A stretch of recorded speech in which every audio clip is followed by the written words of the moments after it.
también hay, en el primer concepto del compacto ideal,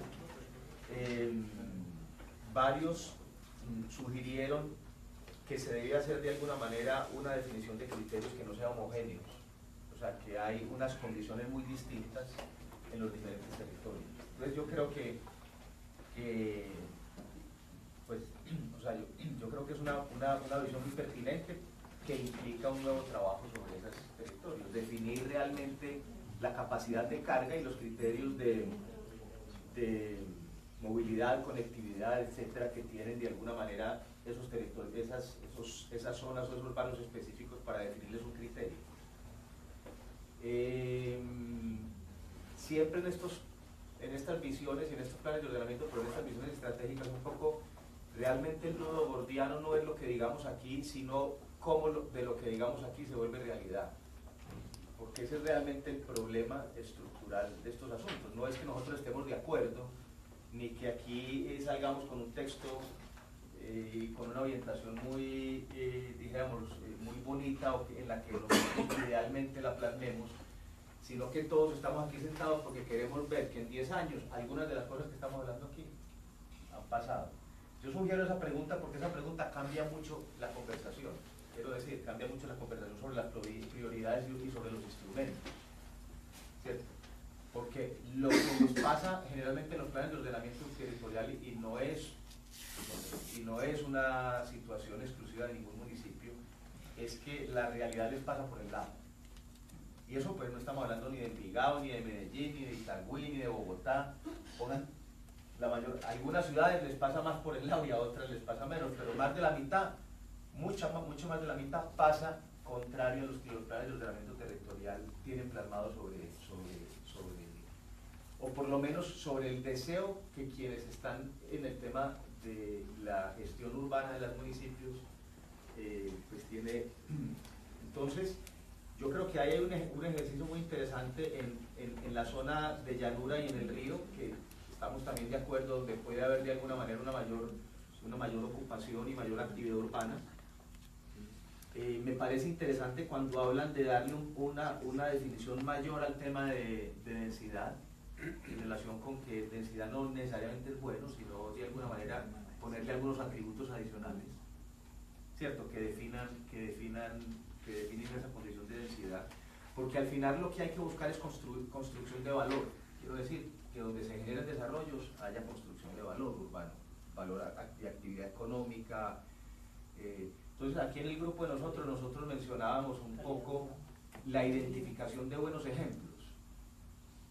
O sea, cuáles barrios o construcciones, urbanizaciones en Envigado o inclusive en Medellín o en otras áreas ustedes consideran que pueden ser buenos ejemplos de densidad. Puede que les falte algo del sistema estructurante de espacio público, algo del sistema estructurante de movilidad, pero ¿cuáles? Yo simplemente hago esa pregunta planteada porque uno coge esos buenos ejemplos y ya los pasa a indicadores, a índices de construcción, equivalentes de espacio público, y entonces hace un contraste con lo que tiene en la realidad. Entonces, yo creo que, no sé, pero yo creería que hay una tarea de hacer una revisión para poder identificar de alguna manera esos diferentes criterios en los diferentes lugares de Envigado, pero también para revisar cuáles están. Porque ahí seguramente hay definidas unas densidades y unas ocupaciones que de pronto cuando ustedes ya las pongan, las evalúen, pues se den cuenta que están exageradas o se puedan ajustar. Alejandro, de pronto recordando el taller donde estoy identificando los ámbitos estratégicos de intervención que se habían definido pues de manera inicial: el río, la llanura, la ladera, el escarpe, el lomerío y el altiplano. También casi que una conclusión era que esas zonas se tenían al interior que analizar con un mayor nivel de detalle, no para homogeneizar el análisis en cada una de las zonas, sino también como definir, por ejemplo, en la llanura,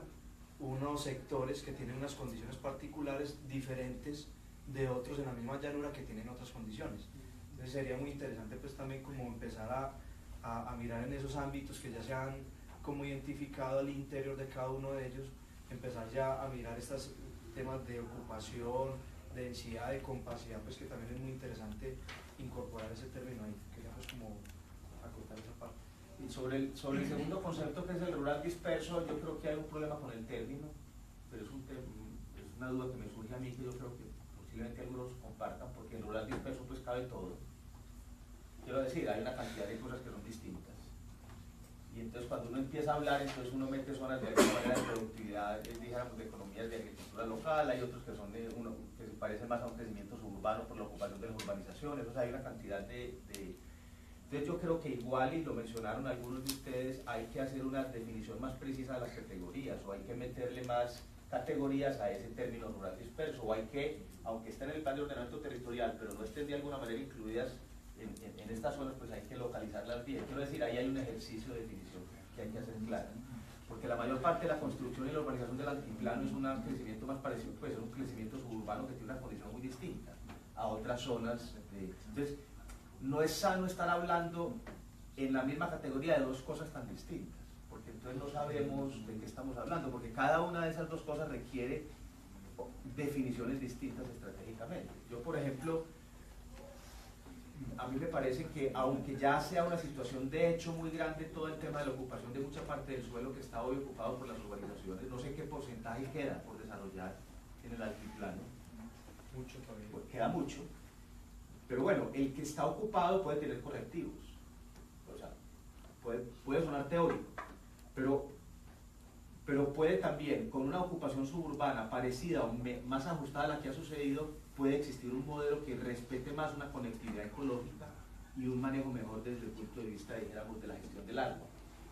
dijéramos, de las escorrentías, de las quebradas o de la permeabilidad. El problema de esos desarrollos suburbanos, como se hacen aquí en Colombia y en muchas partes del mundo, es que privatiza el suelo completamente, destruye la conectividad peatonal, ecológica, etc. Entonces no es que el modelo en sí mismo sea de alguna manera ya inmediatamente malo, posiblemente sea malo en algunos casos, sino que se implementa y se aplica con ausencia de cosas. ¿Cierto? Entonces, porque yo no sé qué tan factible sea, pero eso ya es otra discusión, porque ya nos meteremos en eso, de decir, bueno, es que hay que congelar todo lo que pueda pasar en el futuro. O lo otro es que hay que agregarle algunas condiciones para que lo que se haga en el futuro garantice cierto tipo de manejo ambiental que es indispensable para que eso suceda, ¿cierto? También me parece que en el tema rural disperso hay que tener una foto real. Cuando hablamos de toda esta zona donde hay